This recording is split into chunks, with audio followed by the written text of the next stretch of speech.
જય માતાજી, હર મહાદેવ મિત્રો. મારા જીવનના એક નવા પડાવની શરૂઆત કરી રહી છું ત્યારે જેટલા પણ લોકોએ મને શુભેચ્છાઓ આપી, મને પ્રેમ અને આશીર્વાદ આપ્યો હોય, દરેકનો હું દિલથી આભાર માનું છું.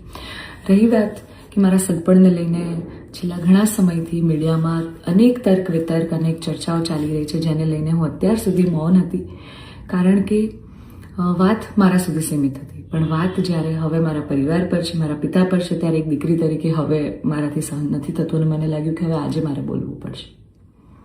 એક બ્રહ્મકન્યા હોવાનું, એક બ્રહ્મ દીકરી હોવાનું મને એટલું ગૌરવ છે કે જેને હું કદાચ શબ્દોમાં નહીં વર્ણવી શકું. અને હું અહીંયા સુધી પહોંચી છું એના માટે શિક્ષિત અને સમજણી જે બ્રહ્મશક્તિઓ છે, બ્રહ્મ સમાજના લોકો છે, એમનો ખૂબ ખૂબ ફાળો રહ્યો છે મારી આ જર્નીમાં. અને હું તો નસીબદાર છું કે મને 18 વર્ણના લોકોનો પ્રેમ અને સપોર્ટ મળ્યો છે અહીંયા સુધી પહોંચવામાં.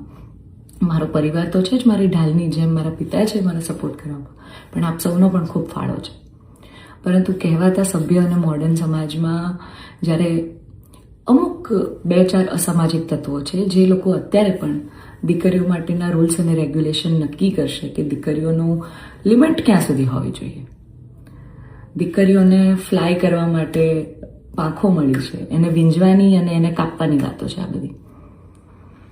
દીકરીઓ અત્યારે તેજસ જેવી પ્લેનો ઉડાઈ રહી છે, યુદ્ધ કરી રહી છે, રણ મેદાનમાં છે, સંસદમાં છે, વિજ્ઞાન અને ટેકનોલોજીમાં છે. હમણાં ઓપરેશન સિંદૂર જે થયું એમાં 2 દીકરીઓએ લીડ લઈને આપણને પૂરા દેશને ગૌરવ અપાવ્યો. ત્યારે શું 2-4 આવા અસામાજિક તત્વો નક્કી કરશે કે એક દીકરીનો લાઈફ પાર્ટનર ચૂઝ કરવાનો શું એને હક નથી?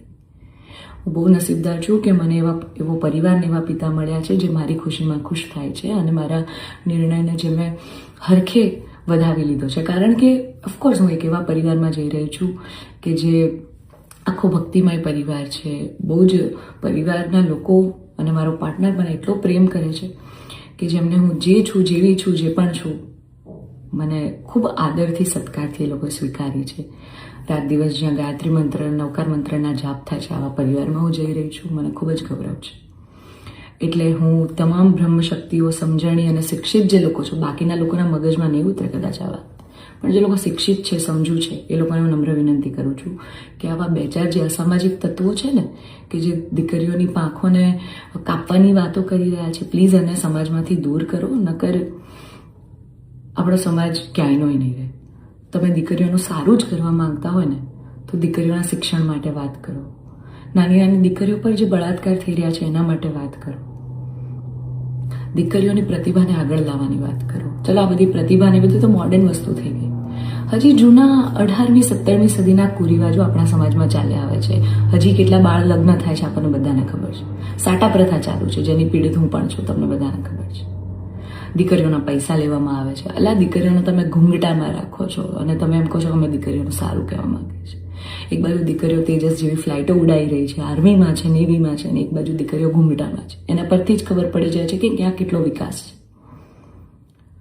હું દરેક બ્રહ્મ શક્તિઓને, બ્રહ્મ આગેવાનોને નિવેદન કરું છું, આજીજી કરું છું કે આવા અસામાજિક તત્વોને સમાજમાંથી હટાવો. જેટલા પણ લોકો હવે મારા પરિવાર વિરુદ્ધ કંઈ પણ પોસ્ટિંગ કરશે, કમેન્ટ કરશે, એમના વિરુદ્ધ હું કાયદેસરના પગલાં લઈશ. કારણ કે એક દીકરી તરીકે, બ્રહ્મકન્યા તરીકે, જ્ઞાતિના નીતિ નિયમો પ્રમાણે જ્યારે હું ચાલતી હતી ત્યારે નાતના જ કોઈક લોકોએ મારા પરિવાર પર ચીટ કર્યું, અમને અંધારામાં રાખ્યા.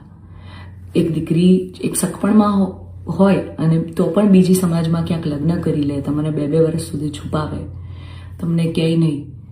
તો જ્યારે આ આફત આવી ત્યારે મેં નક્કી કર્યું કે ભાઈ હું આ રિલેશનમાં નહીં રહું.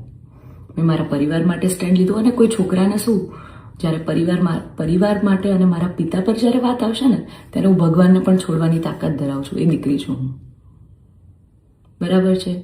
એટલે આપ સૌને નમ્ર વિનંતી છે કે જેમ દેશની દરેક દીકરીઓ પોતાના જીવનની શરૂઆત કરે છે, એમ મેં પણ એક શરૂઆત કરી છે.